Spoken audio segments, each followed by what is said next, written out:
E aí, será que Bly Manor é tão assustadora quanto Hill House?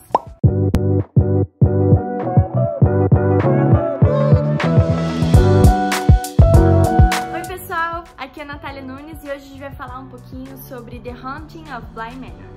Bly Manor, como eu chamo carinhosamente, é a segunda temporada da série de televisão The Haunting, onde a primeira temporada foi The Haunting of Hill House. Apesar de a gente ver alguns dos atores na primeira e na segunda temporada, as duas temporadas não têm relação nenhuma, não são conectadas, são em tempos completamente diferentes. A primeira temporada fala sobre uma família que se muda para uma mansão onde o pai e a mãe têm o costume de comprar um imóvel, reformar todo o imóvel e revender. Ou seja, eles se mudam para Hill House, vão reformar essa mansão, uma mansão muito linda, mais assustadora. E eles, teoricamente, precisam terminar o trabalho deles para poder sair da casa. Mas, né, a casa começa a mostrar algumas coisas assustadoras e aí a gente tem a nossa história principal, as crianças morrendo de medo da mansão e como isso afetou a vida futura deles, né? E da família também, como isso refletiu na relação deles como família. Já na segunda temporada é completamente diferente, a mansão pertence sim a uma família, mas a nossa personagem principal é a Dani, que é uma coup-pair, uma babá, famosa babá. E ela é contratada para cuidar de duas crianças que perderam os pais recentemente. E claro, nessa mansão começa a aparecer alguns fantasmas e, enfim, tem várias histórias, né? Eu vou tentar não dar nenhum spoiler. Mas tanto na primeira quanto na segunda temporada tem muitas coisas muito interessantes. Eu acho que a construção de personagem, diálogos, toda a parte técnica é muito bem construída.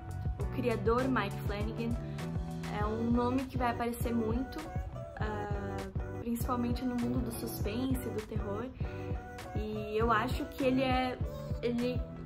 cada trabalho que eu assisto é sempre incrível. Ele tem um timing pro suspense muito bom. E ele foge da obviedade que é hoje em dia, essa coisa de suspense gratuito, essa coisa que hoje em dia cresceu muito, popular, comercial, ele foge disso, né? Então ele não usa jumpscare, ele quase não usa desses recursos, assim. O que faz ele ter um foco muito grande na parte mais importante que eu acho de qualquer projeto, que é um roteiro e é os personagens. Bly Manor tem personagens com passado. Todos os personagens guardam algum segredo, o que torna isso sempre muito envolvente, né? A gente se envolve muito com os personagens, a gente até se identifica muito com eles. E eu acho que isso é sempre uma coisa muito importante em qualquer filme, série, é a gente se envolver com os personagens. É uma série produzida pela Netflix, estreou agora em outubro. E tem dado o que falar, o pessoal tem comentado muito sobre a série porque a gente estava aguardando muito desde Hill House. A série é baseada no livro de Henry James, The Turn of the Screw. Você tem o nome? É tetra! E esse livro foi publicado em 1898, ou seja, uma época completamente diferente. Mas Mike Flanagan resolveu fazer uma adaptação dessa história e é uma ótima história. É uma história que a gente fica até o final querendo saber o que aconteceu, é um grande mistério sempre, em que é revelado no 8º episódio e a gente fica muito envolvida até entender tudo. Essa série é tão assustadora quanto a Hill House? Não. Eu acho que o Mike Flanagan deu uma planejada, assim, no sentido de que mais pessoas poderiam assistir. Hill House é bem mais assustador. Então, para essa nova temporada, eu acho que ele conseguiu abranger melhor essa classificação indicativa, né? Tem, sim, os seus mistérios, a gente fica com medo, até a gente entender o limite que a série faz, né, na questão dos sustos ou do suspense, a gente fica com uma expectativa muito grande. Eu vim do Hill House que eu morri de medo e fiquei um pouco decepcionada nessa parte, assim. Mas a série como um todo tem muitas informações importantes. Dessa vez conta uma história de amor e...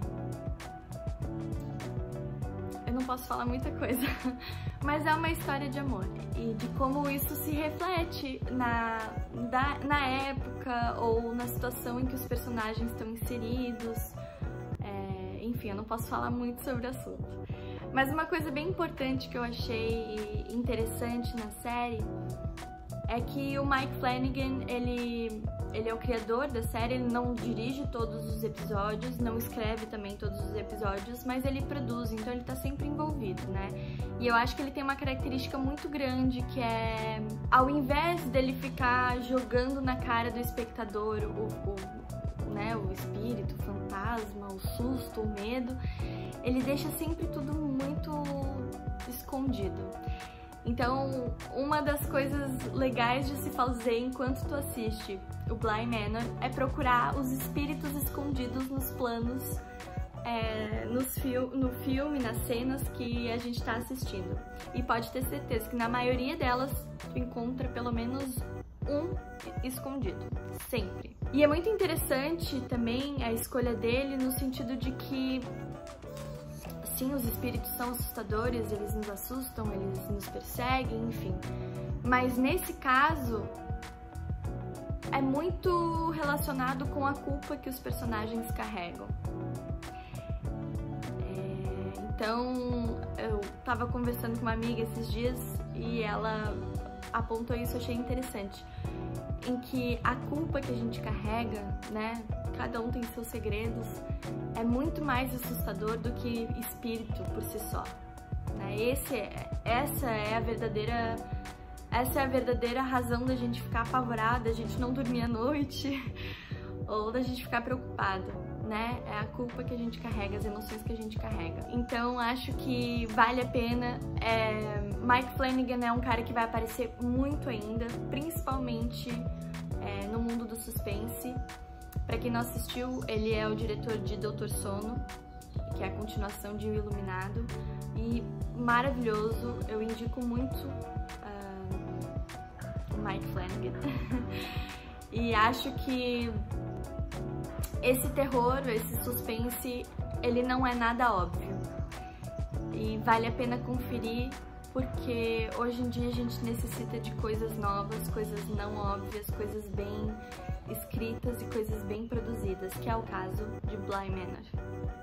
Então, fica aí a dica. Tchau!